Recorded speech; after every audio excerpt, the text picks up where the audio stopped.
वालिदैन की लापरवाही से एक ऐसा मसला जिससे बचा जा सकता है, वो पूरी दुनिया के अंदर बहुत बड़ा प्रॉब्लम बन चुका है, जिसे ऑटिज़्म कहते हैं।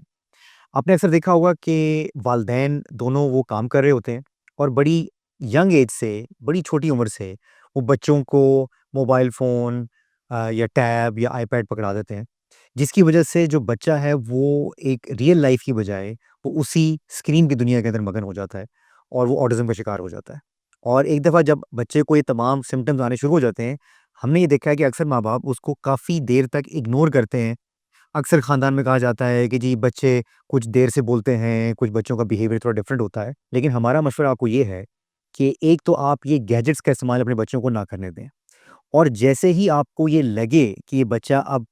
रिस्पॉन्ड नहीं कर रहा, वो बात नहीं कर रहा, वो आई कॉन्टैक्ट नहीं कर रहा, तो फ़ौरन जो है वो आप इसकी तशख़ीस करवाएँ, इसको डायग्नोज़ करवाएँ कि क्या बच्चे को ऑटिज़्म है या नहीं है। इसके अंदर डिले ना करें। अगर आपको लगता है कि आपके बच्चे को ऑटिस्टिक फ़ीचर्स हैं,